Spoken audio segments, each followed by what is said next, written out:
Un basculeur de le championnat, il a fait un petit temps, j'imagine, pour digérer. Oui, très déçu d'être éliminé. On voulait aller plus loin. On avait fait quelques rotations à Saint-Étienne pour être bien.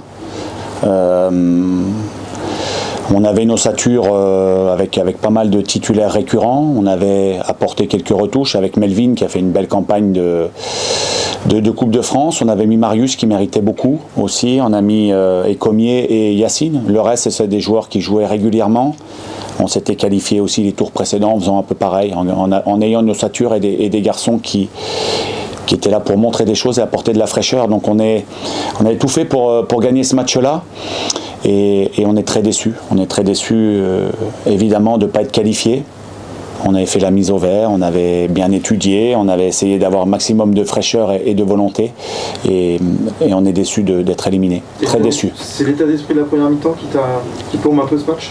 Oui, moi, quand j'entends, quand je lis qu'on a galvaudé le match, pas du tout. On était à fond pour ce match. Imaginez, demi-finaliste, ça aurait été fabuleux. Ce que j'accepte, c'est qu'on dise qu'on a fait une mauvaise première mi-temps, ce qui est vrai. On a fait une très bonne deuxième mi-temps, on a égalisé au forceps, au courage et en toute fin de match. Voilà, on pensait que c'était bien à ce moment-là, c'était fantastique et on perd d'un but à la séance des tirs au but. Donc c'est cruel, mais je le répète, on avait très envie de se qualifier, on est extrêmement déçus de l'élimination. Le tirage au sort, quand on voit Cannes-Reims, est-ce que ça ajoute à la déception? Oui, je me dis qu'on n'était peut-être pas forcément dans cette boule-là. Après, c'est difficile. La grosse désillusion, c'est d'être éliminé. Voilà, on aurait dû faire une meilleure première mi-temps. Deuxième mi-temps, pour moi, elle était bonne. Il y avait une bonne maîtrise, peut-être même plus que ces dernières semaines. On égalise à la fin. Voilà, c'était fantastique, mais on a perdu au péno. Donc c'est rageant, mais il faut l'accepter, c'est comme ça. Est-ce que le match d'après peut paraître un petit peu fade, alors que finalement votre objectif prioritaire de cette saison est en jeu, partiellement en tout cas? Et est-ce que après cette semaine, qui a pu être exigeante physiquement, émotionnellement, voilà, c'est un match qui est spécial un peu pour tout ça? Alors fade, pas du tout, absolument pas. On est déçus, c'est un autre match, c'est un beau match contre une belle équipe de Ligue 1. On a un calendrier voilà, qui est relevé, à partir déjà de ce match de Toulouse. Cette saison, elle peut être très très belle pour nous. Quart de finaliste, on aurait aimé aller plus loin, mais on est quand même quart de finaliste. Il restait 4 équipes de Ligue 1. Il reste 11 matchs de Ligue 1. Il y a encore plein de belles choses à montrer. J'ai envie que ce groupe-là montre encore ce qu'il est capable de faire. Et il y a encore énormément de choses à faire et c'est merveilleux. L'année dernière, on était en Ligue 2. Cette année, on est en Ligue 1.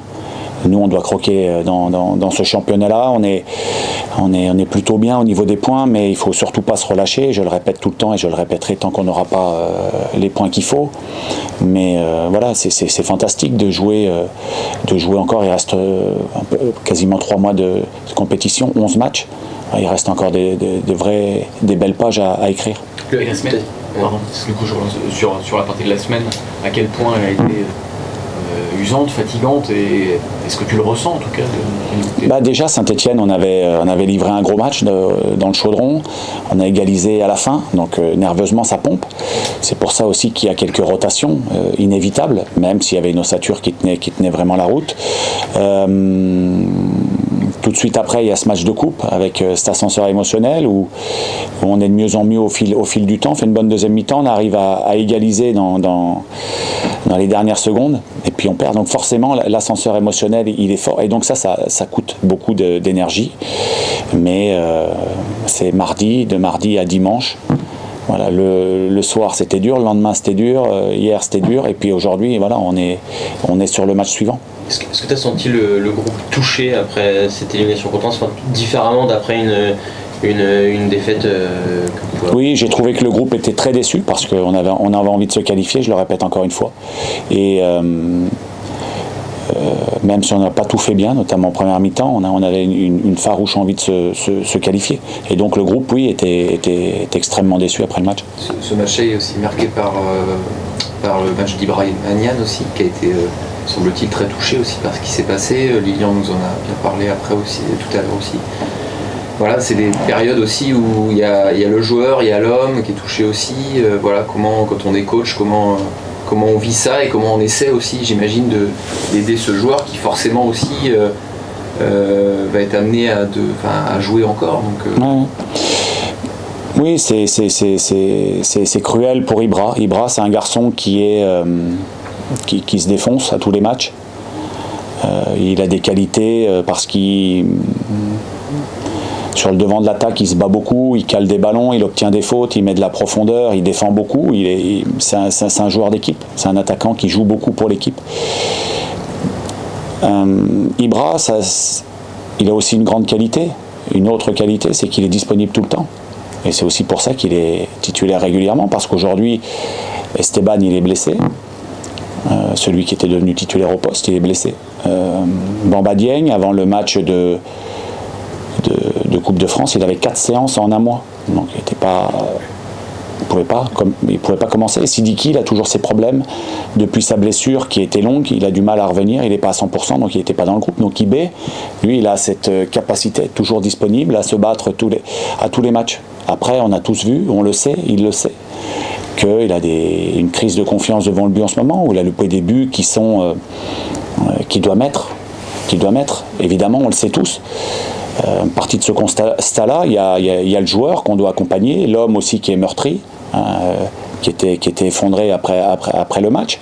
Donc c'est un garçon qui donne beaucoup et qui est pas beaucoup récompensé, qui a des ratés qui sont très voyants. Donc tout le monde le voit et c'est dur pour lui. Donc voilà, après les solutions, c'est pas évident parce qu'aujourd'hui on a des pépins à ce poste-là. Donc il faut l'accompagner, l'encourager et puis être avec lui. Et ça c'est mon rôle, mais c'est aussi le rôle de chaque joueur de ce groupe-là. Et c'est l'une de nos grandes forces. Et j'ai vu beaucoup de garçons autour de lui après le match, le lendemain et les jours qui ont suivi. Il va comment là, enfin, mentalement, il est dans quel état? Il est atteint. Il est atteint forcément. Et puis il cherche à digérer, et puis il cherche à passer à autre chose. Mais c'est difficile d'oublier quand on a raté un but comme ça, quand on a loupé le penalty. Forcément, c'est très difficile pour lui. Mais encore une fois, c'est un garçon qui est travailleur, qui bosse beaucoup et qui est disponible. À l'inverse de certains de ses coéquipiers et concurrents de l'effectif aujourd'hui. Est-ce que l'entraîneur que tu es, qui doit faire un choix pour ce week-end, le match arrive vite, se pose nécessairement la question de ce joueur, s'il est en état psychologique de démarrer, est-ce que c'est une bonne idée de le relancer ou pas, sachant, comme tu le disais, que pour mettre un attaquant titulaire aujourd'hui, avec les autres, soit les blessés, soit en manque de rythme, finalement, il est presque un peu tout seul à être capable d'enchaîner autant. Alors, est-ce que c'est une question ou est-ce que, par défaut, c'est pas une question et évidemment qu'il va jouer parce que... Moi, je suis en réflexion, bien évidemment, parce que je sais que c'est dur. J'ai aussi été joueur et dans les périodes où on en perd de confiance, c'est pas évident. Parfois, être sur le banc, ça permet de faire tomber un peu la pression. Parfois, il faut réattaquer tout de suite. Il y a aussi les garçons qui sont encore indisponibles. Voilà, les garçons qui sont disponibles mais qui n'ont pas le rythme optimal. Voilà, il y a plein de questions sur la table. Aujourd'hui, on a 2 jours du match. Voilà, il faudra trancher d'ici dimanche. C'est aussi aller très loin sur les réseaux sociaux avec des insultes, des critiques. Est-ce que comment on accompagne le joueur? Est-ce qu'on l'accompagne? Est-ce qu'on le laisse gérer ça tout seul? Et est-ce que tu comprends que ça puisse aller jusque là pour du football? C'est toujours dommageable. Après les réseaux, on sait que c'est toujours assez violent. Ça, c'est quelque chose que je maîtrise pas du tout. Après, quand on est joueur de football professionnel maintenant, ça fait partie de la donne, ça fait partie. Il y a la presse écrite, il y a les télés, il y a les réseaux sociaux, ça fait partie de notre environnement, de notre écosystème. C'est pas évident. Je pense qu'il doit se protéger en évitant de lire tout ce qui se dit. Mais voilà, ça fait partie de la donne. Mais en tout cas, voilà, dans le football, il y a des épreuves. Des épreuves, alors pas des épreuves comme il peut y avoir dans la vie, mais il y a des épreuves. Aujourd'hui, il est en train de traverser une épreuve. faut qu'il soit fort, il faut qu'il relève la tête, et puis que nous on l'accompagne tous pour que ça se passe du mieux possible et que ce soit rapide. Mais évidemment, mettez-vous à sa place, c'est pour lui aujourd'hui très difficile. Je change de sujet, mais la dernière fois que le Square a reçu Toulouse en Ligue 1, c'était ton premier match en tant que numéro 1. Oui. Et il y a quasiment 2 ans, le hasard veut que ce soit il y a quasiment 2 ans jour pour jour. Oui. Quel souvenir tu gardes de ce premier match en tant que numéro 1 et de presque cette semaine où tu as dû prendre la succession et mettre très vite des choses en place? Oui, alors je parlais d'adaptation tout à l'heure, c'était ça. C'est-à-dire que j'avais été parachuté à la tête de l'équipe. Moi, je m'y attendais pas vraiment. Donc tout se chamboule, hein, c'est beaucoup de stress sur le moment parce qu'on se dit par quel bout on va prendre les choses. On était dans une situation aussi très compliquée à pas mal de niveaux sportifs et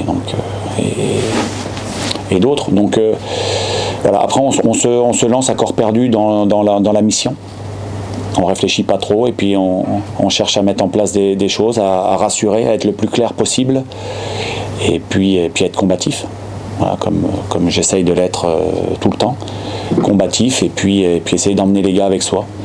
Et en fin de compte, comme ça avait été tellement vite, j'ai pas eu le temps de trop cogiter puisqu'il fallait une demi-heure après proposer une séance d'entraînement, le lendemain une composition d'équipe pour le week-end, les conférences de presse, ça s'était chamboulé, mais c'est aussi dans ces périodes-là où c'est compliqué, où on sort de notre zone de confort, qu'on progresse beaucoup. Donc moi je pense que cette période m'a aussi fait avancer. Qu'est-ce qui t'a le plus, tu te souviens un peu, mais qu'est-ce qui t'a le plus alors stressé, je sais pas si c'est le mot, ou en tout cas inquiété avant dans tous ces chamboulements? Est-ce que c'était le fait, je sais pas moi, vis-à-vis du groupe, vis-à-va de l'extérieur, devoir s'exprimer ou médiatiquement ou autrement?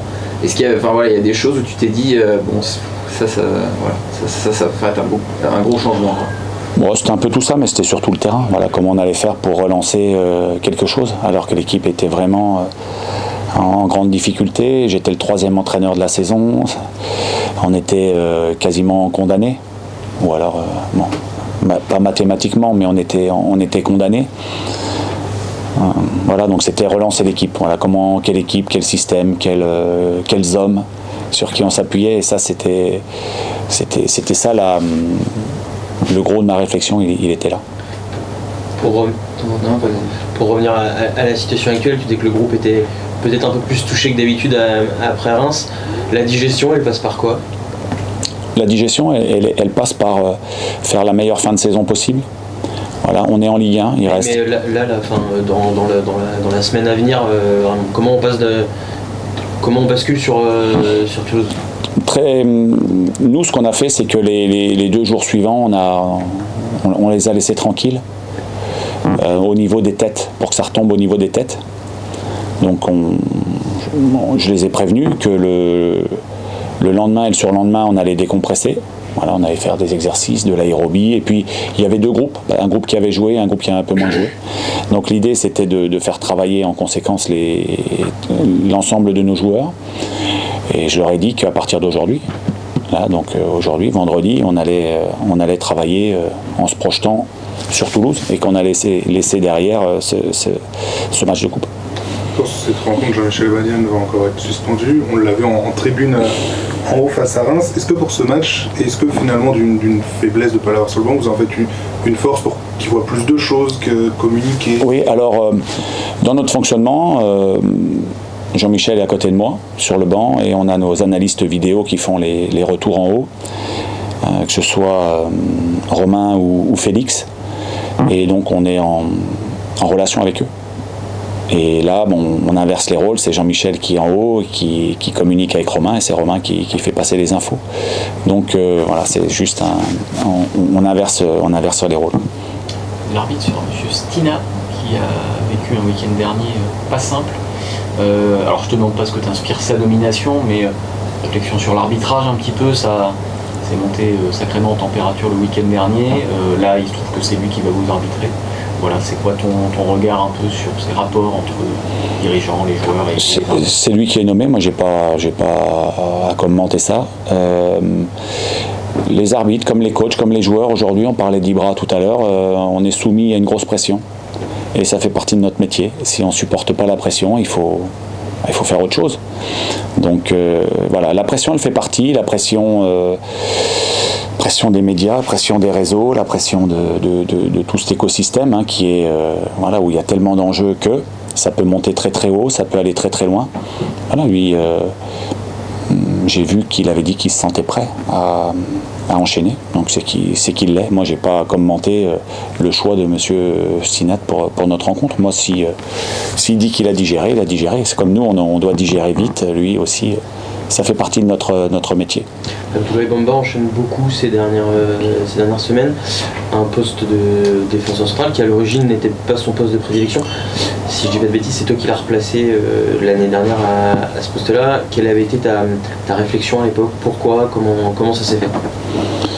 Moi, quand j'ai repris l'équipe, vous parliez quand j'ai repris l'équipe il y a 2 ans, Abdou, je l'ai mis beaucoup.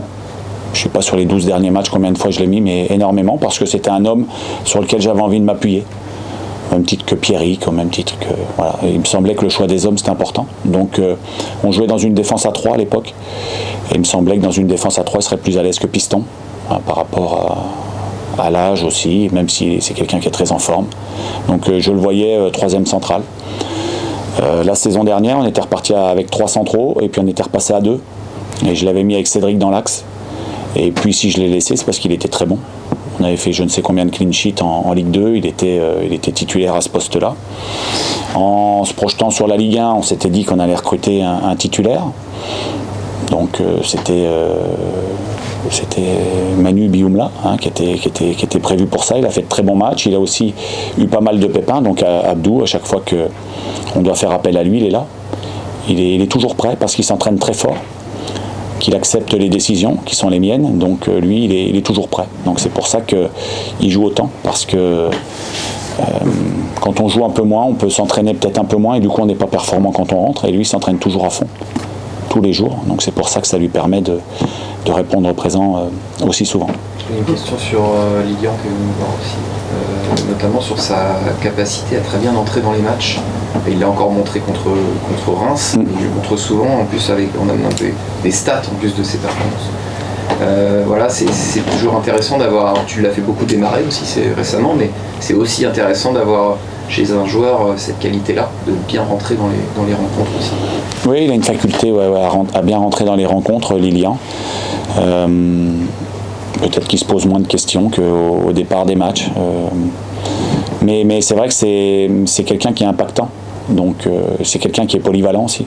Donc moi quand je le fais pas commencer, je sais qu'il peut jouer arrière droit, ailier droit, ailier gauche. Et il amène quelque chose, il a beaucoup d'allant.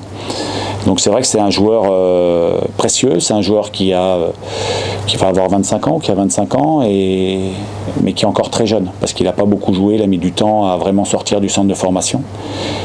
Et voilà, non, c'est quelqu'un qui a beaucoup d'atouts, qui a beaucoup de qualités, qui a un gros potentiel, Lilian. Qu'est-ce que tu aimes bien dans son jeu de latéral pour comparer, parce que toi c'est un poste que tu connais très bien. Lui il a dit, voilà, moi maintenant je considère que je suis plutôt un latéral, je peux jouer ailleurs, mais voilà. Qu'est-ce que tu aimes dans ses qualités de latéral? C'est quelqu'un qui est fort athlétiquement, donc il est capable d'aller vite et capable de répéter les efforts. Il a une capacité à répéter les efforts, il va assez haut, donc c'est quelqu'un qui est aussi bon contre-attaquant. Il doit encore gagner en concentration pour pas avoir de sautes de concentration, pour pas nous pénaliser pendant le match. Mais après sa polyvalence, c'est sûr que moi quand je l'ai sur le banc, en fonction de la manière dont je lis le match, il me permet de le mettre à différents postes. Et ça, du coup, pour lui se stabiliser, c'est un petit peu difficile. Mais en tout cas, ça lui permet d'avoir beaucoup plus de matchs, beaucoup plus de minutes et puis beaucoup plus de stats, parce que quand il rentre sur les postes devant, il est souvent décisif à la passe. Un mot Toulouse, un adversaire avec un entraîneur qui a des idées et des joueurs qu'il faut. Qu'est-ce que tu en penses? Qu'est-ce que tu as vu sur cette équipe? Toulouse, c'est une bonne équipe. Toulouse, j'ai regardé encore le match contre le Havre. Ils gagnent 4-1. C'est assez chirurgical devant. Et puis derrière, avec leur bloc équipe, quand ils mettent leur bloc équipe en bas, ça se projette très très vite quand ils récupèrent. Donc c'est un adversaire costaud. Un adversaire costaud, c'est un club et un entraîneur qui travaillent bien. Donc oui, on s'attend. C'est un grand défi pour nous. Pas se livrer surtout face à cette équipe qui va très vite entre les... Il faudra se livrer tout en gardant l'équilibre, parce que c'est vrai que c'est une équipe qui ressort vite. Et si on ne se livre pas du tout, ça va être compliqué de marquer des buts. Donc il faudra être très attentif. Voilà, c'est une équipe où il faut beaucoup de concentration. Un petit mot sur ton effectif. Tu as déjà des forfaits, il y a encore plusieurs absents ce matin à l'entraînement, Jim, Harris. Oui, Harris, je l'ai mis sur le banc.